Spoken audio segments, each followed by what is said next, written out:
ओम नमः चंडिके। षष्ठम अध्याय आरंभ। मैं सर्वेश्वर भैरव के अंग का निवास करने वाली परमोकृष्ट पद्मावती देवी का चिंतन करती हूँ।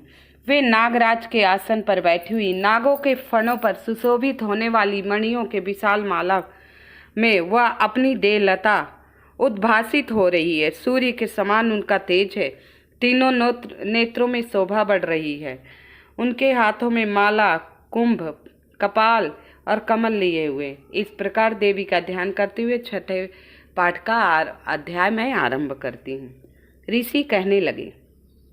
देवी का इस प्रकार वचन सुनकर दूत क्रोध से लाल हो चला और दैत्यराज को सब समाचार विस्तार पूर्वक सुनाया। दूत के वचन सुनकर दैत्यराज क्रोध से आग बबूला हो उठा और दैत्य सेनापति धूम्रलोचन से बोला, हे धूम्रलोचन, तुम तुरंत अपनी सेना के साथ लेकर जाओ। उस दुष्टा के केस पकड़कर घसीटते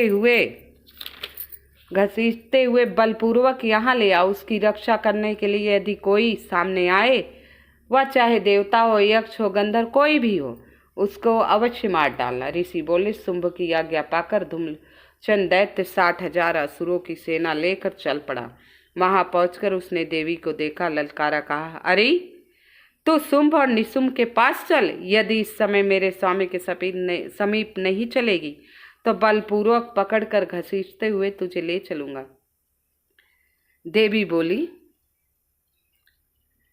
बोली, तुझे दैत्यों के राजा ने भेजा है। तू स्वयं भी बलवान हो और तुम्हारे साथ विशाल सेना। ऐसी दशा में यदि तू मुझे बलपूर्वक ले चलोगे तो मैं तुम्हारा क्या कर सकती हूँ? कर सकती हूँ। ऋषि ने कहा। देवी के यूं कहने पर असुर धूम्रलोचन उसकी ओर दौड़ा। तब अंबिका अहंकार के शब्द से उसे भस्म कर दिया। फिर तो क्रोध से भरी दैत्यों की विशाल सेना अंबिका ने एक दूसरे को तीखे बाणों, शक्तियों, फर्जों का वर्षा आरंभ कर दी। इतने में देवी का वाहन सिंह क्रोध से भरकर भयंकर गर्जना करते हुए अपने गर्दन की बालों को फटकारता हुआ असुरों की सेना पर कूद पड़ा। उसने कुछ दैत्यों को पंजों से मार गिराया, कितनों को अपने जबड़ों और कितनों को महादैत्यों को पटक कर ओट की दाढ़ों से फाड़ डाला। उस सिंह ने अपने नखों के कितने चोट से पेट फाड़ दिए, थप्पड़ मारकर कितनों के सिर धड़ से अलग कर दिए, कितनों की भुजाएं मस्तक काट डाले। दैत्यों के पेट फाड़कर उनका रक्त पी गया। क्रोध से भरे हुए देवी का वाहन क्षण भर में ही असुरों की सारी सेना का संहार कर डाला। जब शुंभ ने यह सुना तो देवी ने धूम्रलोचन को मार डाला तो उसने सिंह की सारी सेना का सफाया कर डाला। तब उस दैत्यराज को बड़ा क्रोध आया।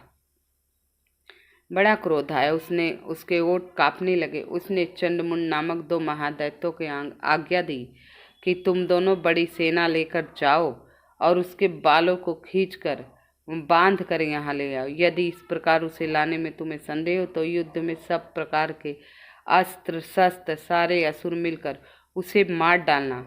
उस दुष्टा तथा सिंह के मारे जाने पर जब अंबिका को बांधकर तब साथ लेकर तुम आना। इस प्रकार धूम्रलोचन वध से नामक छठा अध्याय पूरा हुआ। आशा करती हूँ ये सब पाठ आप सुन रहे होंगे। जगत जननी अंबिके की कृपा सब पर बरसे। कृपया मेरी वीडियो को लाइक एवं सब्सक्राइब अवश्य कर दीजिएगा। कमेंट में जय माता दी लिख दीजिएगा। कमेंट में जय माता दी आप लोगों अवश्य लिख दीजिएगा। जय माता दी।